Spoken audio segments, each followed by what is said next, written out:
The team that traded James Harden was the Houston Rockets. The Rockets got in return Kurucs, Victor Oladipo, Dante Exum, 4 unprotected first-round picks from the Nets. They got 3 unprotected first-round picks, 1 from the Bucks, they got 1 from Cleveland via the Bucks, and 4 unprotected first-round pick swaps. And the question is, what are the Houston Rockets getting from Victor Oladipo? Do you think they can compete now? Is there a possible shot at the playoffs? What do you think is going to happen with Victor Oladipo in Houston? Well, I think that I was surprised to see what they did branching off from this deal, just because I thought that they were better off with Jared Allen and Karis LeVert than Oladipo and Dante Exum, just considering player-wise like what they could get out of them. But I think that this move signaled the Rockets are going to survey what they have. They're not in full-on attack mode. They're not in full-on tank mode. Victor Oladipo can come in and still be a very solid player for the Rockets. And you can see after a month of the season where you're at. How does John Wall mesh with Victor Oladipo? It could be a really good defensive backcourt. You know, how do they play with Christian Wood? Who's working? Who's not working? But I would keep an eye on the trade deadline because I think the Rockets are going to be major players, and I think they're going to end up selling. The move for Karis LeVert, or the move sending Karis LeVert to Indiana, getting Victor Oladipo, to me, was Karis LeVert is on a 3-year deal extension he signed last year.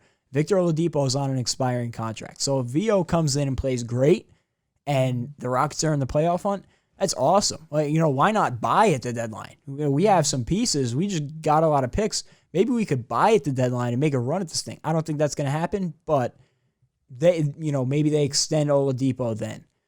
I think what's more reasonable is Victor Oladipo has said he wants to be in Miami. That's the report. So at the deadline, go to Miami, get some more picks for Victor Oladipo, and you just flip James Harden into even more. And now you can rebuild for a couple of really nice drafts that are coming up.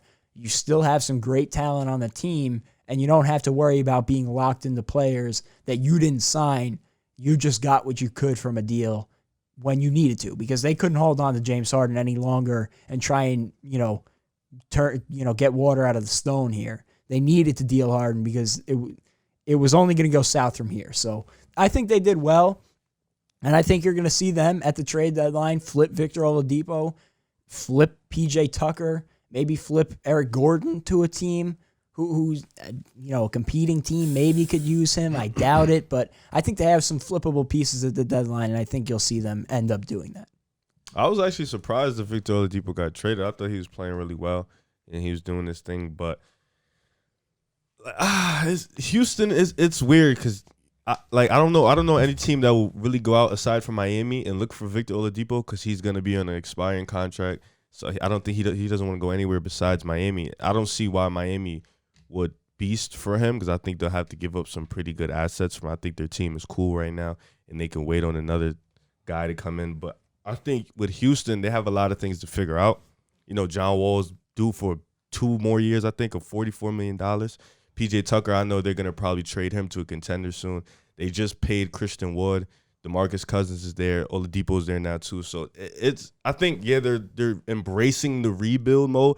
I think they should have kept Karis LeVert. I don't think sending him to Indiana was the best move because he's, he can blossom in Houston. But getting Victor Oladipo was just something, I guess, was just to fill that spot for James Harden. I don't think it's nothing more and nothing less. I was surprised they went the route of not keeping Karis LeVert because I think he's a really good player. And that's why I don't think they have any sort of intention of keeping Victor Oladipo. Yeah. He's going to get traded, whether it's Miami or it's not. I'm not sure. PJ Tucker is going to get traded. This team right now is all NBA first team injury. Right now, when you have DeMarcus Cousins, John Wall, Victor Oladipo, all coming off of major injuries, this team is not going to contend whatsoever. They're not going to make the playoffs at all. Watching them with Harden, you could see this team was bad. David Nwaba and Jayshawn Tate are getting over 20 minutes per game.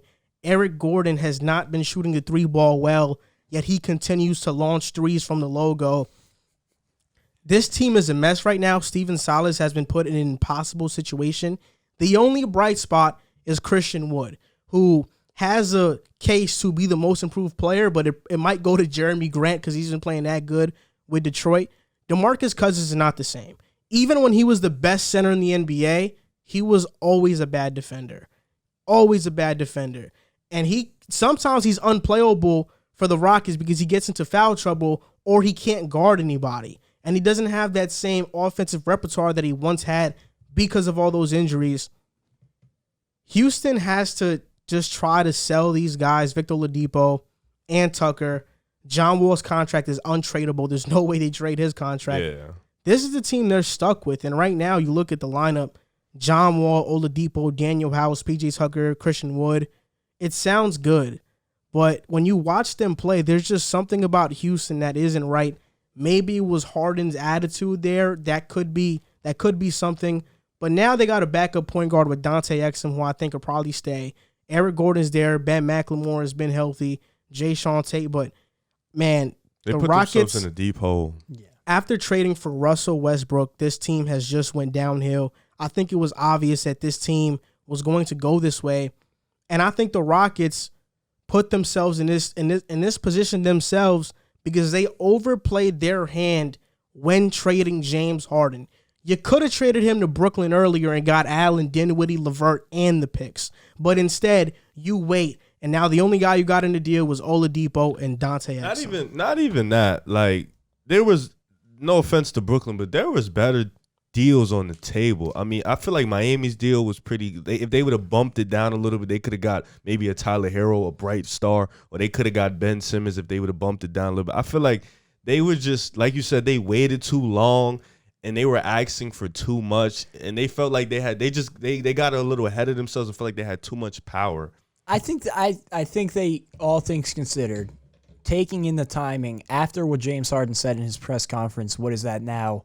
Tuesday night, I suppose. Woj said that there was trade. The trades were coming together before then. Yeah, Harden did that in the press conference to put the final needle in the coffin, final nail in the coffin. I think after having that come out, it really hurt his value because at that point, teams knew he was gone. It was happening. There was no salvaging it there. So for them to pull that off one day later, that was the first trade of this GM's career, correct? Mm-hmm. That's horrible. Stone. Yeah.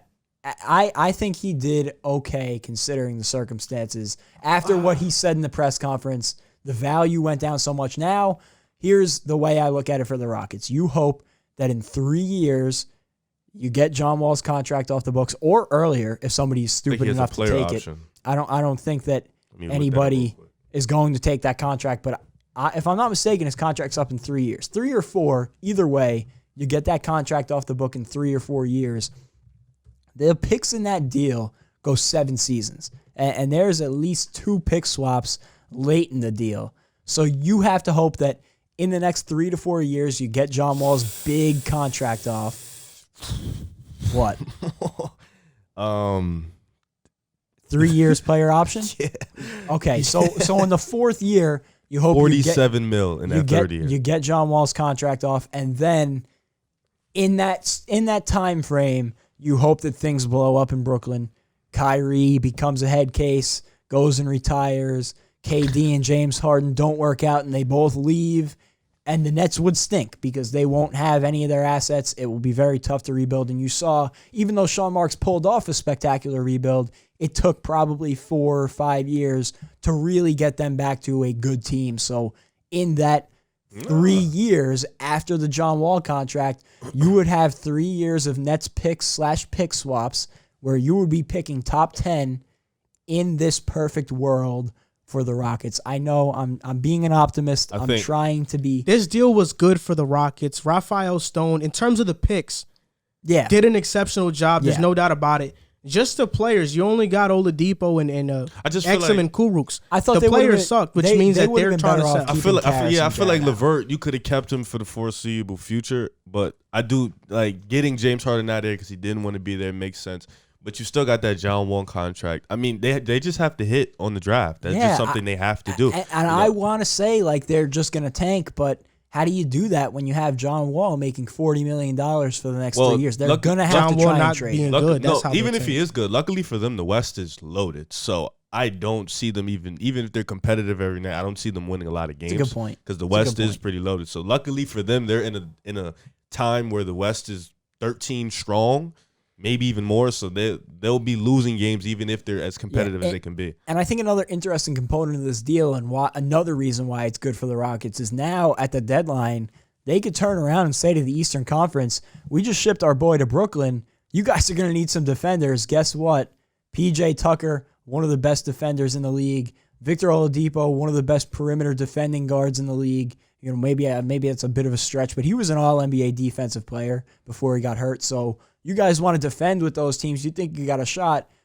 You know, we got what you need. We got those defenders that you're going to need to guard that team. So it gives them a little extra leverage in that sense. I think a team like the Heat is going to be at the deadline thinking, we need to get another defensive piece. They're a good team, but I think that they would need a Victor Oladipo would help them out tremendously guarding the Nets guards. I still don't think it will be enough, but you know, if they want to compete, that's something they need to look into doing. So it gives the Rockets a little bit more leverage in that sense. I would have liked the Rockets to get a young star in this trade, and I don't even think Karis LeVert is that. He's not a young star. He's 26, so he's not extremely young. If Philly offered me Tobias, Tyrese Maxey, and Thibault with a haul of picks, I'm taking it. I would have took that. Because based on Tyrese, Maxey just had like a 36-point game. Yeah. Then you look, if they offered me Tyler Hero, Kendrick Nunn, and 2 picks, maybe Olenek and a haul of picks, I'd take it too with pick swaps. I'd take it.